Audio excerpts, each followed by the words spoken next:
There are 30 teams in the NBA. Therefore, there are 30 injury reports. That's what we're going to do. Let's cover everything across this great league, injuries when they're returning, and of course, what's up with Michael Bolton. Thanks, Josh. It's Michael Bolton here, and it's time for another episode of the Locked On Fantasy Basketball Podcast. Let's get to it. Let's get to it, indeed. You are Locked On Fantasy, your daily NBA fantasy podcast. Part of the Locked On Podcast Network, your team every day. Hello and welcome to the Locked On Fantasy Basketball Podcast, brought to you by Basketball Monster. My name is Josh Lloyd and I am the new Limoncello Pappy, named of course after Jay Limoncello. I am also the lead fantasy analyst at basketballmonster.com, and you can find me on Blue Sky at joshloyd.bsky.social, on Twitter at redrock_bball, on TikTok at redrock_bball, and on Instagram at LockedOnFantasyBasketball. The college football playoff is here, and you don't want to miss a moment of the action. The college football playoff is presented by Allstate, and it begins with 4 first-round games, December the 20th and the 21st on ESPN, ABC, TNT, and Max. Also, check out LockedOnDaily.com and sign up for your favorite NBA team's newsletter, LockedOnDaily.com. And of course, you're doing all the usual subs and bangs and comments and blah, blah, blah, blah, blah, blah, blah, blah. Actually, you're not, remember? I don't want your dirty thumbs all over this video. I don't want your stinking comments with your greasy hands and your greasy keyboards. Don't comment, don't thumb. Don't do any of it. Let's talk about injuries across the NBA. We'll start at the bottom until we get there, I guess. I think that's something about a song. All right, Washington. A few injuries there. Nothing that seems to be super long-term at the moment, but you never know. Kyle Kuzma has been out for a little bit of time with a rib fracture. I'm going to put him as questionable at this point because the initial sort of injury time frame on him has passed. We're getting absolutely zero in terms of updates, and all of this stuff, all of these injuries you can see on the screen, they're all benefiting the big fella, Justin Champagnie. We just don't know when they're coming back. So Kuzma's dealing with a rib, Kispert is dealing with a rib and ankle, and Keyshawn George is dealing with an ankle injury. And all of those guys play the same position. Champagnie is cooking at the moment, and he's really taking advantage of that. But the thing is going to be like when those... Kuzma literally might not play for the Wizards. Maybe they trade him. I don't know. There's been always weird stuff with him, but he is not necessarily going to be there. But George is. And even though I don't love Kispert, I think he will be there. He's, 25 years of age? Which I know I joke that he's old because he is. But he is going to be around. I'm also sure there's... I have to double check this part about Kispert. I think there's some issues in terms of being able to trade him given contract extensions and base year compensation, although his extension might not be big enough to matter. But whatever. All I'm saying is that we love what Champagnie is bringing. Champagnie is also already 24, but there are 3 guys playing the same position. The other one there is Malcolm Brogdon, who you'll be shocked to know came back, took a starting job for no reason whatsoever, got hurt immediately, is pinged his hammy. I don't think we see him this week. I think that this could last for a long time. In fact, this one is one where I go, maybe he just never plays for Washington again. They just keep the hamstring injury rolling. He collects money, and then they find a way to trade him later on. I would not be holding on to Malcolm Brogdon. Doesn't mean that we must roster Bub Carrington because there are downsides there as well. But yeah, that's where we're at with that. In Utah, Jordan Clarkson came back in the last game and played probably a lot more minutes than I expected. He played 31 minutes in his first game back from plantar fasciitis. He's on the injury report today with a probable tag, so I feel like this is going to be an in and out thing all season, and you're going to get plenty of fake injuries / embellishments of injuries for Clarkson and a lot of these Jazz guys, including Larry Markkinen and his back management, so watch for that one. Svi Mykhailiuk is dealing with a groin strain. I'm going to put him out for a few games here, maybe back around the 28th of December, but at the moment, he's not really a rotation piece. He was getting some okay minutes and a couple of starts mixed in there, but it's not an everyday thing whatsoever. Let's go across now to the Toronto Raptors, where there are significant injuries and ones that have a big impact across the fantasy basketball landscape because Emmanuel Quickley is still dealing with this UCL sprain issue. He posted a cryptic, and if I was an NBA player, I'd be posting the most cryptic stuff on my stories or my snaps or my reels or whatever, just like your clocks and got to get to works and dates and times and whatever. And all I could say was, yeah, that was the day that I decided to open my 7th Subway franchise. Who knows? I would do that sort of stuff. But quickly posted like a 9 to 5 or something. Oh, yeah, clock's ticking, coming back, whatever. Who knows? I've still got him back as around the 29th of December return from this UCL issue. But it could be the 29th of March for all I know. He could be back tomorrow. I just don't know. Scott Barnes with the ankle problem, they said around the New Year, so I'll put him bang on New Year's Day for a return there. And we know with Quickly and Barnes out, that means Mitchell, it means Abaji, and it means Mobo are all getting more playing time. We have not seen Bruce Brown play a single second this season. They picked up his $20 million plus option over the offseason with the thought that you'd think that they'd be looking to trade him. He hasn't played at all, so I don't know what happens there. And that's one of those ones. He's one of those, I guess, forgotten players, I think, around the NBA. It's him and Bojan Bogdanovic that were sitting around. They don't make sense on their current team, but they probably deserve some minutes, and we haven't seen him yet, and it could throw the whole balance of power in the DC universe off its kilter. I don't know. It probably won't, but if Brown plays 23 minutes, then it makes Mitchells and Mobos and Abajis and Walter, it puts just a little cramp on all of those players. So maybe Brown is back by the 19th, but I don't know. The other one is Jamison Battle, who is dealing with an ankle problem. Now, he's played quite a bit this season, Battle. He's already played in 25 of his allowed 50 games, so keep that in mind. But I'm guessing when a lot of these players come back, he will not play as much, or they will get dealt and he'll just get converted. Because out of their two-way guys, they just actually signed AJ Lawson and Ulrich Shomshi, who's not going to play that much. Battle is the guy that's definitely impressed them the most. But he's out for their next game and, not mattering much for fantasy. In San Antonio, there are 3 major injuries at the moment. We're talking Keldon Johnson, the horse, who's dealing with a calf strain. He left the game on the 8th of December. He's missed the next 2. I don't think he plays this week, so maybe there's a return on the 23rd of December for Keldon. And with him out, it just helps to boost guys like Champagny and Barnes. And you get a little bit of extra things from guys like Wesley or Mamakelishvili or Charlie Bassi, who's getting the minutes because of Zach Collins. But, there's other options there. Johnson's not a guy that you're rostering in 10 or 12 team leagues anyway, and it didn't really do anything to help Steph Castle, who played 23 minutes last game, so we're not holding him, and Barnes we know is going to be up and down, even though Barnesy has played 30-plus minutes in 3 consecutive games. We, of course, love Jeremy Sohan, but Sohan is not going to be impacted when Keldon returns because he's just better. On to the Sacramento Kings. There are some injuries there. The one that we've got to watch, I think, here is Fanapants Kevin Huerter. We know he had the shoulder issue last season, and then he hurt it on Thursday, and he's been ruled out for Monday. There's no word at this point whether it's a long-term thing. They're calling it an AC joint sprain. So I'm putting him as the 19th of December. I think that's probably going to be a 2-week injury, but it could be a game, but I just don't know. Meaning that if you're in a deeper format, Keon Ellis has appeal. Now, what I want to really also stress with you guys is that the Kings are the only team with 4 games this week. That is true, right? But if you want to add fringe Kings players, Keon Ellis, maybe it's Jordan McLaughlin, maybe it's, I don't know, maybe it is Doug McDermott if you're really desperate and hate yourself. One of those ones, right? That's all well and good. And they do play 4 games. The problem is the middle 2 games are on a 13-game day and a 12-game day. So with Huerter out, if you add Ellis, will you actually start him on Thursday? Will you start him on Saturday? I'm going to guess the answer is probably no. So you'd use him Monday. You won't use Thursday. You won't use Friday. You won't use Saturday. Is that actually worth it? That 4-game week looks good. Not that good. Like, it's fine. It's not as good as you think it is. It's better in weekly lock formats, but not in daily. Trey Lyles' return looks like it's coming soon. He might be back on Thursday. What that'll mean is there's minutes for guys like Jay Crowder, who's already been kicked out of the rotation, shockingly enough. Crowder, who was with the Kings all off-season, they didn't find a roster spot for him. They brought him in. They started him the first game. He played like 27 minutes, and his minutes have gone 27, 21, 11, 12, 12, 0, 0, 0.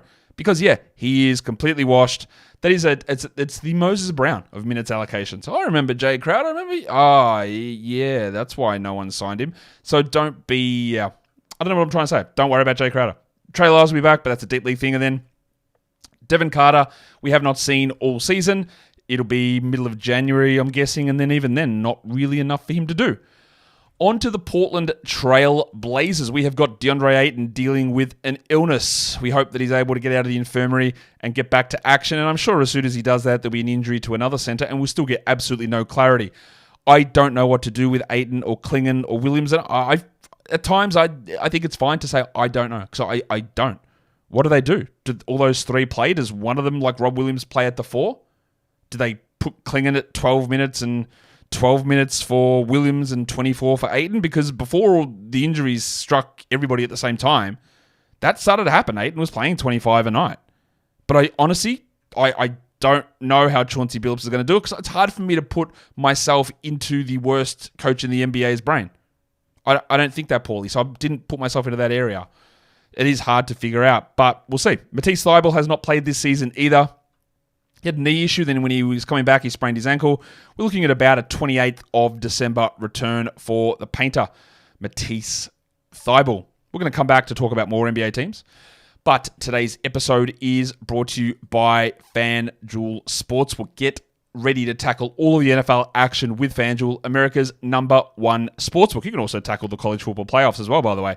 New customers can bet $5 and get $150 in bonus bets if you win on that first $5 bet. The FanDuel Sportsbook app gives you everything that you could possibly need to place those live bets on the NFL, and it's all in one place. All the live stats, all the live play-by-play, updating as things happen. In the middle of the game, you get that hunch. You can check out all the latest stats, all the live play-by-play, and more on that same page where you place your bets. Just go to FanDuel.com right now and join today and get started with $150 in bonus bets if you win your first $5 bet. Never waste a hunch and make every moment more with FanDuel, an official sportsbook partner of the NFL, and don't forget to gamble responsibly. All right. Next team up, we're going to do the Phoenix Suns. Last time out for Phoenix, Bradley Beal did not play with knee swelling. That's not an ideal scenario. He has had calf issues, ankle issues, knee issues. He's now missed 2 games in a row. They play again on Thursday. Given the way that Budenholzer spoke, which of course he could be lying because he's a coach, I would think that Beal is ready for Thursday. What we saw is Royce O'Neal starting and literally no boost whatsoever for Grayson Allen. In fact, Allen played fewer minutes in the games that Beal was out than he had in the games prior. So Allen was replacing KD, which was interesting. This is what Grayson Allen's minutes were. 30, 30, and then 22, 24, 24. And the last 2 were with Beal out. So yeah. Colin Gillespie, the other one there, he's had an ankle fracture, maybe a Christmas return, but also a definite case of not mattering for anything in nearly every fantasy league. Philadelphia, we got a Joel Embiid update finally, and it's only sort of a partial update, but we'll start. Caleb Martin has missed, he's been in and out of games. His game log recently is not great. Martin, he had 30 minutes and left, and then he played 14, then he missed with a back issue, then he played 24, then he played 9 minutes and left with an ankle problem. Then he played 13 minutes, and then he missed the next game with a shoulder issue, and he's out again with a shoulder issue. So, just every injury over the last 2 weeks for Caleb Martin, who was playing 30 minutes a game earlier in the season, and I don't think that's coming back anytime soon. He might play on the 20th of December, but that is a back-to-back, so there's a possibility that he doesn't. But it's also a huge possibility that you don't care, and I've spoken too much about Caleb Martin. And let's talk about Joel Embiid with the sinus fracture. Embiid is missing the game on Monday, and he's going to miss the rest of this week. There is a chance that he returns on Monday, the 23rd of December.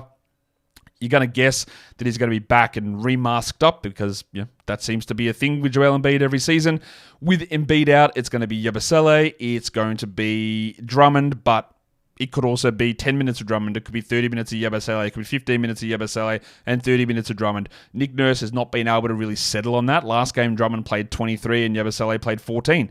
But Yabusele was a starting power forward in that game, and then Embiid left, and nothing changed. So it's going to be a little bit all over the place in terms of getting those minutes. Jared McCain tore his meniscus. We don't have an update on what sort of procedure he is having done. I'm going to put it as a longer-term thing around the 20th of February, but that could easily, and I think probably more likely is a season ender for McCain. And then Adem Boner is dealing with that tendonitis, so Boner will miss Monday. There is some chance to get some Boner action on maybe Friday or Saturday because of the absence of Embiid, but it's still going to be Drummond and Yabusele mainly. In Orlando, it is, of course, the 2 big oblique legends, Franz Wagner and Paolo Banchero. That really leads the way there. We could be getting a Banchero return sometime around Christmas. I've got him set there as a 27th of December return, but if it was the 23rd, I wouldn't be shocked, or if it was the 1st of January, I wouldn't be shocked. And then Franz Wagner, I'm looking towards the middle to end of January with a 21st of January return. in terms of those two guys, we're seeing what's happening at the moment. You had one big game from Mr. Black. You had one big game from Cole Anthony. You had one big game from Tristan da Silva. You had a really big game from Mo Wagner last game. Wagner's the guy that you feel more confident in, but I don't know that he's going to play 25 minutes every night, and all those other guys are going to be sort of just chucked all over the place in terms of finding their value, so nothing super strong there. Gaz Harris is dealing with a hamstring injury. I'll just put him doubtful for Thursday, but he could be returning really at any point. Let's go on to the Oklahoma City Thunder playing in the NBA Cup game on Tuesday. Now, I know on Yahoo, if you go look at your player schedule, it does show that there's a game available for those guys. Now, unless something has completely changed, that game is not counting in fantasy. It didn't count last season. It doesn't count for the NBA regular season. I firmly believe that doesn't count. I don't know why they've added it onto that schedule, but I don't know. I don't know why that is there, but there is no indication from me, and there's been no notification on Yahoo or anything like that to suggest that game is going to count. So just be aware that appears, but I don't think it matters. But maybe I'm wrong. Maybe they're going to throw something different into the mix and just completely surprise us by making a count there. In terms of where the Thunder are with injuries, there's nothing really sort of different here. Chet's still dealing with the hip issue. All-Star break seems about a normal return area for that. Pig Williams hasn't played this season. Maybe Jalen Williams is getting close to coming back. I've got like the 20th there. That's the end of this week, but his role is going to be very minimal, mixing in with Kenrich Williams behind Isaiah Hartenstein. Usman Jeng and Adam Flagler both dealing with hand fractures. Jeng's happened earlier, so maybe he's around a Christmas return, while Flagler is probably a middle of January guy. Again, not guys that are going to play. And same with old mate Alex Dukas. Is it Dukas or Dukas? I don't even know how his name is pronounced. I think he's Aussie, I'm pretty sure. He's dealing with a back issue, and you'd be shocked to have ever seen him play a game this season. For the New York Knickerbockers, we got that update on Mitch Robinson, of course, which was not a positive one. He is out for an extended period of time, even further now. I thought maybe beginning of January. It looks like beginning of February. Do not stash Mitchell Robinson. That is relatively pointless. The other thing for the Knicks is Ariel Hukporti, who is dealing with an ankle problem himself. I would like to see Hukporti get more of a go, but we know that Tom Thibodeau is, not going to do that. He's not going to play these guys minutes. He's going to absolutely lean in and just pump the absolute crap out of the minutes to the main guys. And even then, you get like the 3 minutes of Jericho Sims and 18 minutes of Precious Achiuwa. So that doesn't matter for basically anybody. Although, again, just keep an eye on Hukporti long term. The New Orleans Pelicans, a team with a lot of injuries, as I'm sure you're well aware. But most of these ones now are not as big time. Well, that's not true. There's not as many of the starters out. There's two of them still. In Brandon Ingram and Zion Williamson. Ingram with an ankle, Zion with a hamstring. At the moment, I'm just putting both of those guys around a New Year's Day return. So the value you're getting from Herb and from Trey and from DeJounte, turnover legend, and CJ McCollum and Yves Missi is probably going to stick at least until then. The one that will be very interesting is Jordan Hawkins, who started out and had a little bit of a little boost early on in the season, then had a back injury, then came back and has got a back injury. And the way they describe the back injury is 100% not interesting to me. Well, not interesting. It's not encouraging. A lumbar spine annular fissure. Excuse me? What the hell is that? I mean, I know what it means, but what does it mean in a basketball sense as to when he's going to return? So when you go and search out what this means, it's for degenerative changes in your spine. Sorry? Not good. Not good. How long does that take to return? I've never seen a player that I can remember having this injury.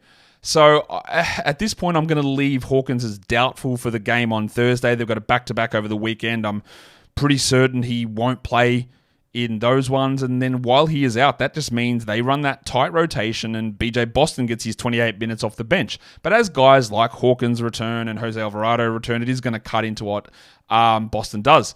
Jeremiah Robinson-Earls missed the last few with an illness. He might sort of battle for those backup big man minutes alongside a Jamal Cain. Alvarado with a hamstring maybe around Christmas, but his role is also going to be minimal. Maybe it's 18 minutes a night or something like that, but it will impact with Hawkins and Boston. And then the other one is Carlo Makovic, who has been an incredible disappointment to me. He has done absolutely nothing. The coaches don't like him, and that's annoying because I thought he looked pretty good, but apparently not. The Minnesota Timberwolves' only injury on this list at the moment is Jingling Joe Ingles with a calf issue. They're not giving any updates on this. I don't think that he plays on the 19th of December. In fact, I'll be pretty shocked if we see him again this season, but there's been no update on that. And also, he's just not going to be a rotation player. The Milwaukee Bucks are the other team that's playing in your NBA Cup final, and I don't think there's anything serious with these injuries, but both Chris Middleton and Damian Lillard missed practice. Today, illness for Middleton and calf for Lillard. Lillard said he's fine to play. I don't expect there's any issue with Middleton, but I'm just going to put them there just so you're aware that they did miss that, or they did miss practice. They got a game on Tuesday in Vegas, and their next game is Friday, Saturday, which Middleton will miss one of those games Friday, Saturday as he returns, but I don't think there's anything to worry about in terms of those particular injuries. In Miami, and I realize that as I've done this one, that doesn't work. Maybe I'll go and fix it. You know what? We'll come back to Miami in a second as I attempt to adjust that in the background. But before I do that, today's episode is brought to you by a new sponsor, actually. What is it? Rocket RX. Yes, Rocket Money. Rocket Money back sponsoring the show. And that's great because we love to have them here. Rocket Money can help you find any subscriptions that you might have forgot about, or the ones that you might be even paying for twice. You know, that's happened to me plenty of times. I'm sure that's happened to you as well. You're just paying all this money that you don't need to be doing. Rocket Money makes it easy to track them all down. It's like having a personal assistant for your finances. Rocket Money is a personal finance app, helps you find and cancel your unwanted subscriptions, monitors your spending, and helps you lower your bills so you can grow your savings. It puts everything together in one place, subscriptions and spending habits, all that stuff in that one spot. There are over 5 million users of Rocket Money and have saved a total of $500 million in cancelled subscriptions, saving members up to $740 a year when using all of the app's premium features. So cancel your unwanted subscriptions and reach your financial goals faster with Rocket Money. Go to rocketmoney.com/lockedon today. That is rocketmoney.com/lockedon, rocketmoney.com/lockedon.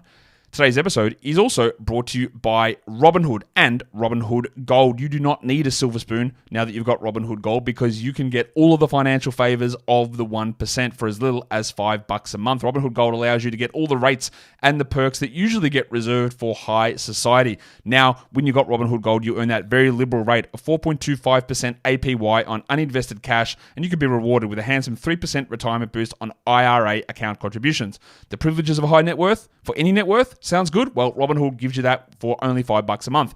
The new gold standard is here with Robinhood Gold. Sign up at robinhood.com/gold. Terms apply. For product-specific disclosures, visit robinhood.com/gold.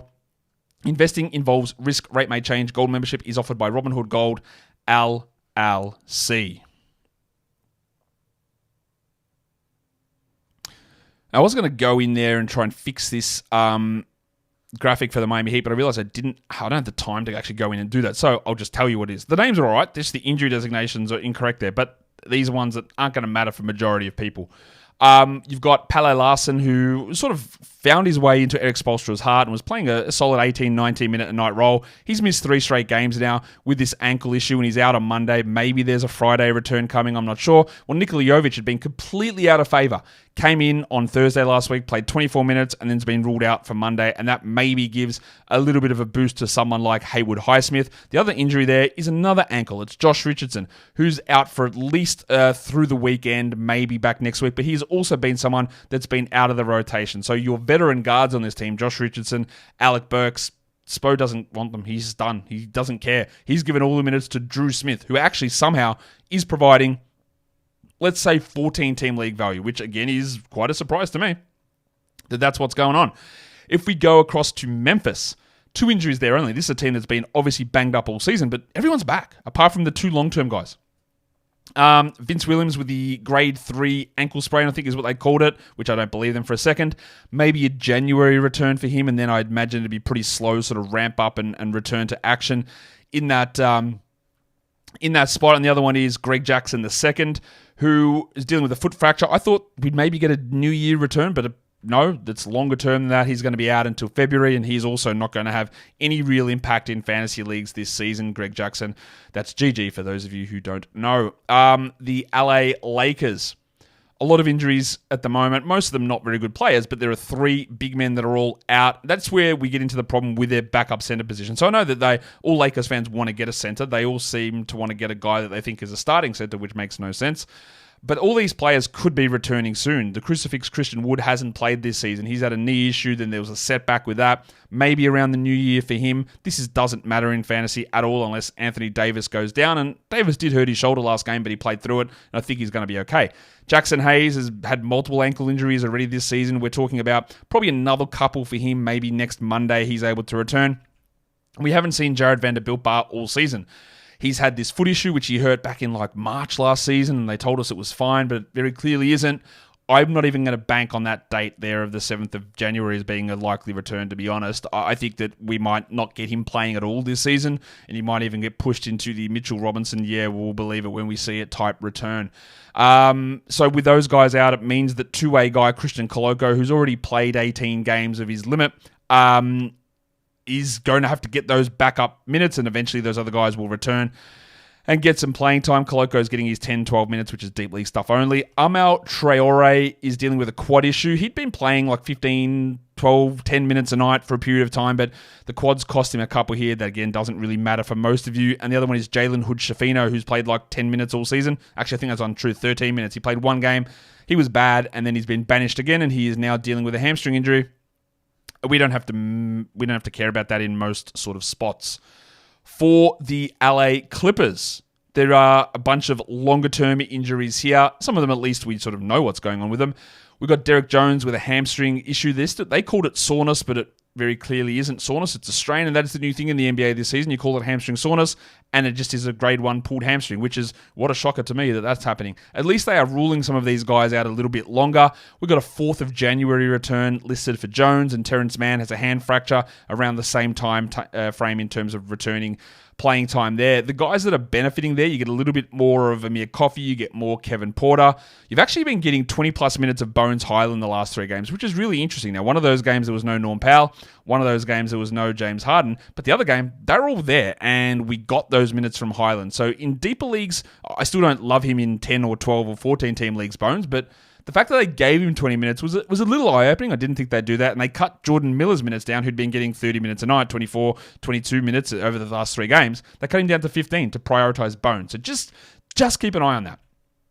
Kawhi, what's the point? Why would I try and speculate? All I'll speculate is to tell you that it's not happening today. It's not happening this week. There's always going to be rumors and Yeti sightings of Kawhi, and what about he's changed his braids and it's bobblehead night, which, by the way, I think is today, so that's not happening. He's not playing this week. He's doing marginal parts of practice. I don't care at this point. When we get information that he's returning, then we'll do it. You know my stance on Kawhi this season. This is going to be my stance on Kawhi all the way through his career. The knee has too many meniscus injuries. There's no cushioning left in that knee. That means that it's going to be a consistent problem all the way through his career. I don't know when he's returning. I would not be trading for him really in any sort of standard format at all. Not at all. Not going to do it. And I just don't know when he's coming back. Kobe Brown is dealing with a back issue. He's missed 7 or 8 in a row now. It's not really mattering that much because we know that Mo Bamba has been taking those backup minutes. In Indiana, we're getting close to return for the 2 guys that have been out for a long period of time here, Aaron Nesmith and Ben Shepherd. There is a chance, I guess, they're back, maybe that game on Sunday, but they've got a Sunday-Monday back-to-back. So I'd expect that maybe they're just back on Monday, the 23rd of December, and that will probably put the final nail in the Benedict Mathurin coffin, if it's not already there. And then that'll limit guys like John Furphy and Jarris Walker, who've been getting reserve minutes. But both those guys should return. Not that they're addable players or anything, but their return is coming. I'm a little bit worried about where things are headed for Steven Adams. He's been playing every second game with knee injury management, and then the last game he had to leave due to an ankle problem, and I'm going to expect that's going to keep him out. I've got him questionable for here, but I'm going to be really, really surprised, honestly, if Adams is playing in the next couple of weeks. It just feels, as much as we all love the bloke, it just feels like the injuries have caught up with the body, and it's just not going to happen for him, unfortunately.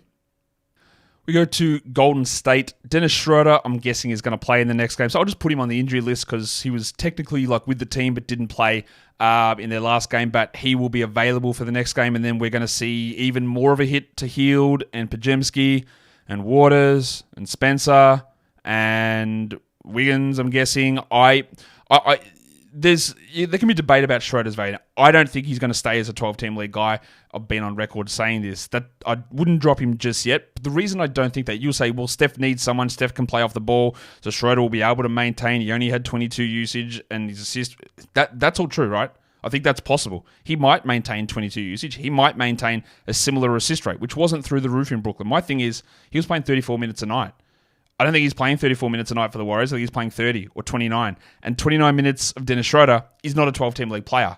He needs 34 minutes a night. He needs to push to 22, 23, and that sort of usage. So if that ticks to 21 and 29 minutes, and the usage hits with a 10%, or the assist rate gets a 10% drop or something, that's not useful. So it's not really about, like, will he handle the ball? Yeah, he still will. Will he get some shots? Yeah, he still will.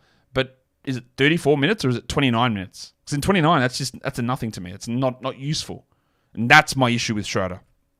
Moses Moody, I don't think he's really going to be playing very much at all. He's dealing with a knee problem. I still like Moody, obviously not as much as I did at draft time, where I had him as a top 10 guy. He just really hasn't played at all through his NBA career.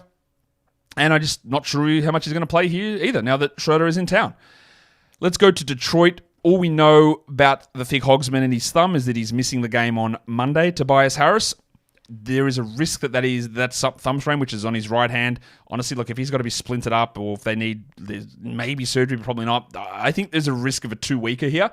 I don't know who's going to replace him. Last time that he missed, which was a while ago, it was Asar Thompson, but Asar has not done anything really good at all so far this season.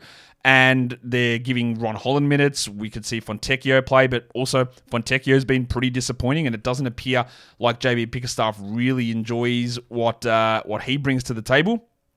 So I'm not sure there's going to be a clear-cut pickup there at all for Tobias Harris. The other guy is Bobby Klippman, second-round player. We've not seen the accountant play all season.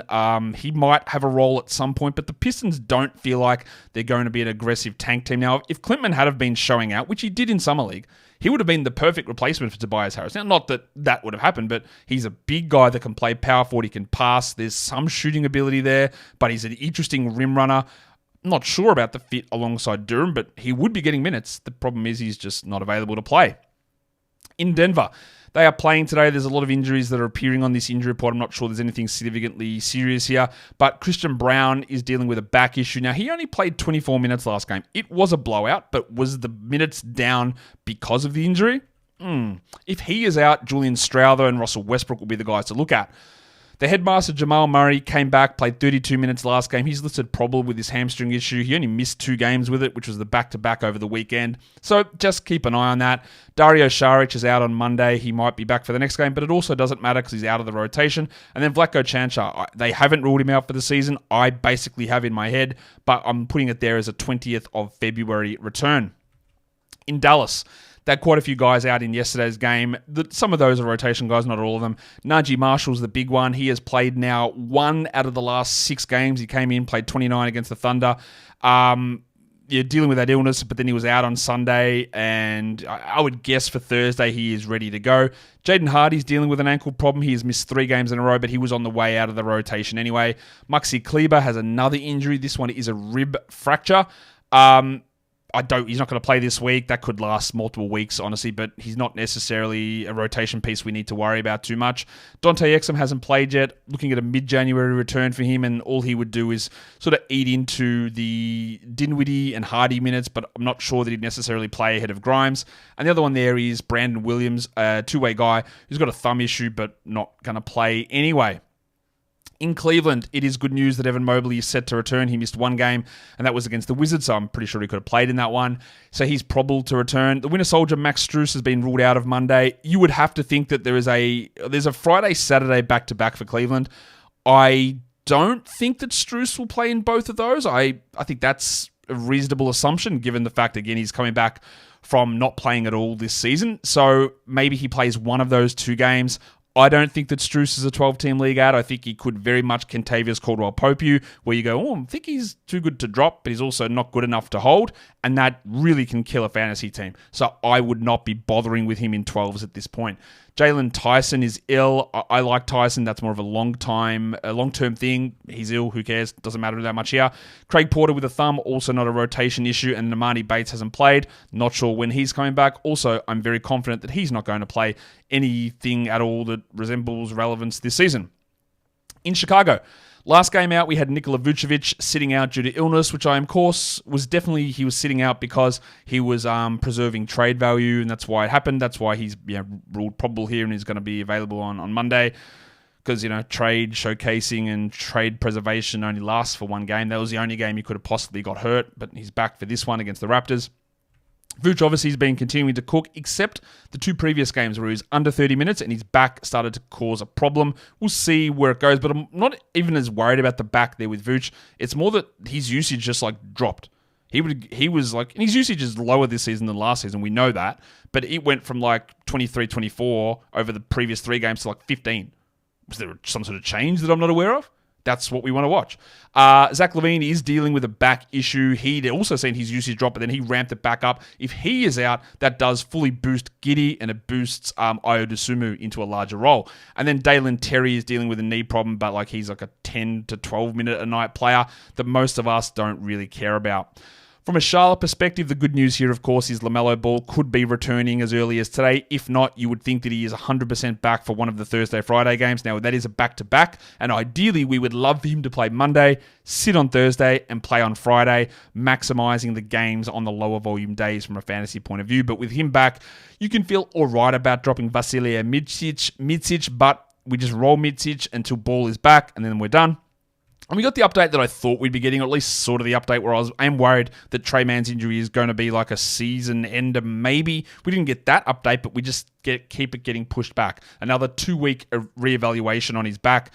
So I've got him at the moment as around a 3rd of January return, but we're not holding Trey Mann. I think this is a long-term thing, and it's basically bothered him since opening night. And we don't need to be worrying about that, which is unfortunate because he started to look good early in the season. The Brooklyn Nets, a lot happening there. There was a report from Billy Reinhart that said that Cam Thomas's return is probably coming in January, so we're a couple of weeks away from that with his hamstring. Zaire Williams is day-to-day, so he's out for Monday, so there's maybe a Thursday return there. He has been very hit or miss. There'll be periods of this season where we can look at Zaire as an option, but it's probably not there. Bojan Bogdanovic is also listed by Reinhart as a January return. I honestly am not sure that he plays at all on this team. He could be a real sort of just throwing a dirty diaper into the mix there and seeing, just blowing everything up. It's possible, but I don't think we're really caring that much about Bojan at this point, still weeks away. And then Jalen Martin, he's dealing with a knee bone bruise. That's not the guy that had the bigger games earlier this season. That was Tyrese Martin, who, by the way, is already at 23 active games played. He's only got 27 more left. He might be able to get a spot on a roster somewhere later on. The other guy they brought across is the Vulture, Reese Beekman, who is not playing Monday, but it came up in the trade with the Schroeder trade. Maybe he's available Thursday. And given their dearth of point guards, maybe Beekman is just a deeper league stash guy to watch. In Boston, there's only one injury, and it's one that I'm not sure is anything that's significant. Of course, because it's Kristaps Porzingis, we have to be worried that it's significant. He left the last game after 11 minutes with heel pain. Their next game is Thursday. He said that he's fine. I actually tend to believe him here, and I think that he will be available on Thursday. Al Horford rested the last game. Horford has played, what date is it today? In the last 11 days, he's played one game. He played 20 minutes against the Pistons, so he is really taking it easy. I think that I think he's going to be back here, but if you don't want to hold Horford in 12-team leagues now that Porzingis is back, don't. That's fine. The last team is the Atlanta Hawks, and it's one of the quickest injury reports I'm going to give you because the only bloke that's on it at the moment is Seth Lundy, and we don't care. He probably is not going to play at all. I'm sure they'll pop Trae Young on there with a probable tag, and Bogdanovic with a probable, and Jalen Johnson with a probable shoulder issue or something. But at the moment, the only guy there is Lundy with an ankle injury, and that's where we're at. And that is 30 NBA teams, all covered for their injuries. Remember, injuries are an ever-evolving organism in the NBA, and there's reports literally every hour. I remember back in the day, they used to do 2 injury reports a day, or 3 a day. But now we get them every hour. There's in-game stuff. This stuff always evolves. So I'm recording this, and I'm finishing off this recording at... what time? I'm trying to work out the time. 4:50 p.m. Eastern on the 16th of December. Just giving you guys an idea, and I'm just checking to see if any other injury news has popped in. Absolutely not. So that is good. We're there to go. We know what to do at this point. Sit back. How was your day? If your day's getting started, what are you going to do that's good? But what did you do today that was good? Small, big? Did you make yourself lunch? Did you resist something and go, "Oh, I shouldn't have had that," but and you didn't? All that's good. You can always make a change in somebody else's life. You get a positive impact by telling them about something good they did. But even if no one does that for you, do it for yourself. Do it for yourself. Acknowledge the good. Work on the bad. I like to use that as not a life motto because I'm not really a motto guy. But I like to live that way. Acknowledge the good. Work on the bad. It's a challenge, but I'm doing it. Guys, thank you so much for listening, everyone. See ya.